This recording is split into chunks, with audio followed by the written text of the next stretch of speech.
Ah, les pains d'épices. C'est vraiment une spécialité de Noël qui m'a toujours intrigué. Et aujourd'hui, j'ai voulu les faire avec une recette au levain, un peu comme à l'ancienne. Et c'est vraiment une belle réussite. Allez, je vous montre.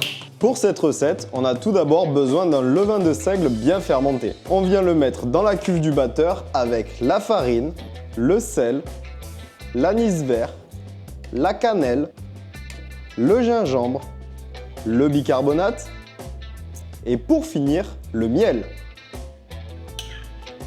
Ça part pour mélanger à la feuille.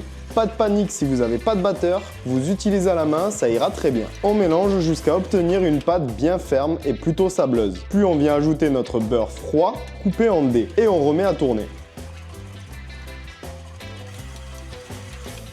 Donc une fois que j'ai bien incorporé le beurre, je vais pouvoir sortir ma pâte.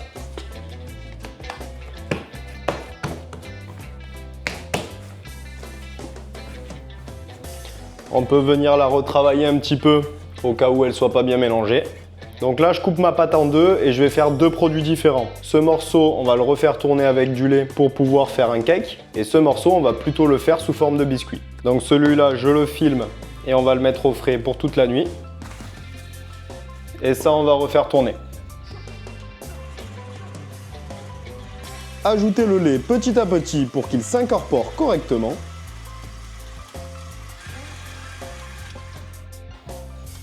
Bon, maintenant, on va simplement prendre des moules à cake. On va légèrement les huiler. Et maintenant, on n'a plus qu'à venir les remplir aux 3/4.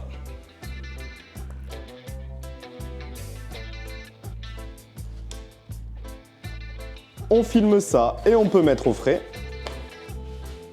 Du coup, là, les cakes, ils ont passé toute la nuit au frais. On va pouvoir les enfourner.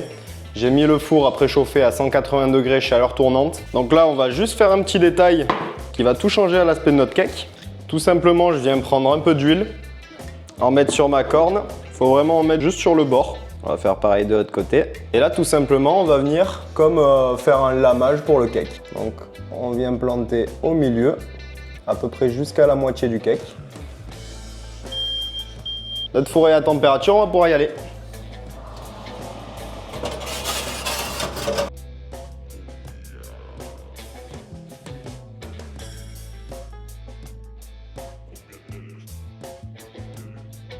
Allez, pendant que les cakes ils sont au four, nous on va se faire les biscuits. Donc là, je viens sortir la première pâte qu'on avait fait hier, qui a passé toute la nuit au frais. Vous voyez que elle est molle, mais elle a quand même de la tenue. On va mettre un peu de farine. Et là, on n'a plus qu'à venir étaler. C'est un peu trop dur. On vient y taper dessus. On évite de faire ça à 23 h, sinon les voisins ils vont gueuler.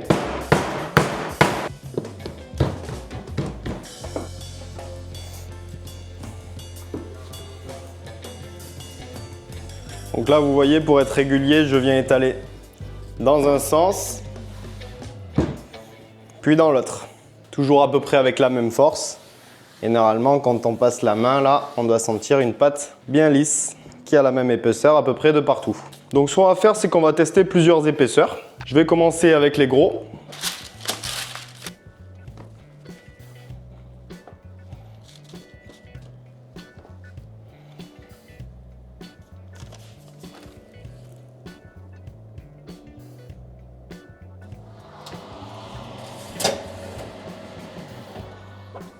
Et avec les chutes, ce que je vais faire, c'est que je vais les remettre en boule.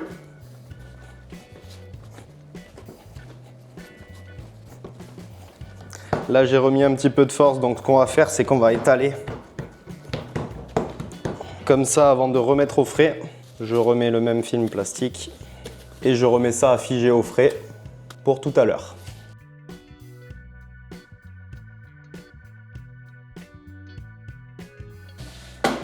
Allez, il ne nous reste plus qu'à faire les petits.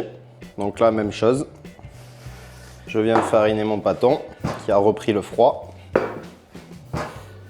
Et je viens étaler dans un sens puis dans l'autre, sans trop appuyer. Voilà, et les dernières chutes, vous pouvez par exemple les réutiliser dans une nouvelle pâte à pain d'épices. Si vous n'allez pas en refaire, ce qu'on peut venir faire, hop, c'est venir en faire un serpentin.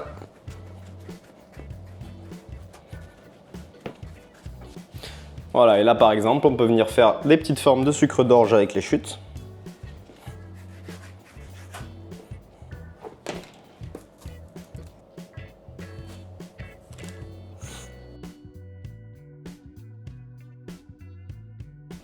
Allez, je viens de tout sortir du four, maintenant on va laisser refroidir et pendant ce temps, on va faire le glaçage. Ça va nous servir à faire la décoration sur nos pains d'épices. Pour le faire, il n'y a rien de plus simple, c'est 2 ingrédients, du sucre glace et un liquide. Ici, je vais prendre du jus de citron pour avoir quelque chose d'un peu plus acide qui va contraster avec le sucre du pain d'épices. Donc le sucre glace, on va venir le tamiser pour avoir quelque chose de bien homogène. Ça va nous éviter d'avoir des grumeaux. Et une fois qu'on a tout tamisé, on va venir mettre le jus de citron. Il faut vraiment pas en mettre beaucoup. Ça va être de l'ordre de 2 ou 3 cuillères à café de jus de citron. Essayez d'avoir un glaçage plus mou que le mien. Moi, j'ai galéré avec celui-là. Pour faire les décors sur les pains d'épices, il nous faut un cornet ou une poche à douille. Du coup, pour faire le cornet, on va prendre un papier cuisson et on va avoir besoin d'un morceau avec un angle droit. Donc, ce que je vais faire, c'est que je viens l'étirer, le plier dans ce sens pour venir faire un carré. Et après, je peux venir découper au ciseau. Puis, on va venir découper dans l'autre sens. Ok, donc là, si je me souviens bien, on vient prendre notre triangle rectangle. Sur un coin qui n'est pas l'angle droit, je viens mettre mon pouce derrière et enrouler sur les 2 doigts. On va venir créer une pointe vers le milieu du triangle et faire rejoindre le petit angle avec l'angle droit. Ensuite, on peut enrouler le reste. On vient serrer pour avoir une pointe bien pointue là. Normalement, on a les 3 angles qui se rejoignent ici. Et là, on n'a plus qu'à venir plier. Et notre cornet se tient. Bon, et maintenant, regardez notre glaçage là. Il faut qu'on vienne l'insérer dans le cornet.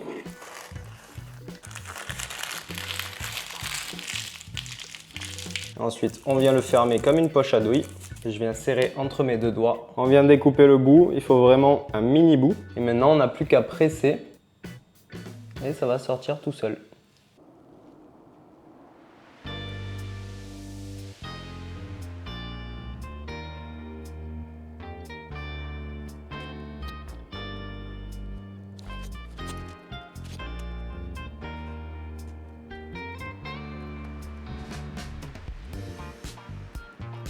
Bon, une fois que c'est froid, je vous explique. Pour ce qui est des biscuits, je les ai décorés et on va pouvoir les consommer à peu près directement. Par contre, au niveau des cakes, ce que l'on conseille, c'est de les mettre dans un film plastique et d'attendre au moins 24 heures avant de les consommer.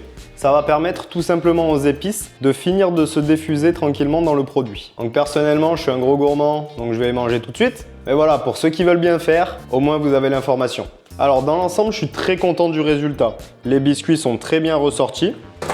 Merde. Par contre, pour les cakes, je trouvais que la pâte était un petit peu ferme. C'est pas très grave, mais on aurait pu mettre un petit peu plus de lait. Je pense que ce serait mieux ressorti. Donc je vous corrigerai les quantités dans la recette. N'oubliez pas qu'elle est disponible en description. Et nous, on va passer à la dégustation. Déjà, on va commencer par les cakes que j'ai vraiment envie de goûter. Ils sont très moelleux. Les épices sont pas trop fortes, elles se marient bien ensemble. Il y a un bon équilibre entre les saveurs, c'est pas trop sucré. Par contre, c'est quand même assez gras, on va pas se mentir. Mais en général, quand on est au régime, on mange pas des gâteaux. Avec juste un petit peu plus de lait, ça aurait mieux levé. Ça serait beaucoup plus aéré. Donc non, honnêtement, à part ça, c'est nickel. D'ailleurs, pour les gourmands, s'il vous reste du glaçage, vous pouvez vous faire des petites tartines. Hein. Oh là, par contre, c'est sucré. Bon, et au niveau des gâteaux, les petits, je les ai cuits à 200 degrés, donc ils ont moins séché. Ça fait plus un côté gâteau un peu sablé, pas trop biscuité. Par contre, les gros et les sucres d'orge, ils ont un peu plus séché et ils sont un peu plus fins. Et donc ceux-là, ils vont plus avoir un aspect biscuit, regardez. Ils craquent un peu comme un biscuit et ils ont un peu plus caramélisé, donc ils ont un peu plus de goût. Mais dans l'ensemble, la recette est vraiment excellente et on en a pour tous les goûts. Voilà, n'hésitez pas à me dire dans les commentaires si ça a bien marché pour vous. J'espère que ça vous a plu. N'oubliez pas le like, l'abonnement, ça soutient énormément la chaîne. Et moi, je vous dis à la prochaine. Putain, je vais grossir moi à force. Tu manquerais pas un peu de glaçage, toi? Oh là là.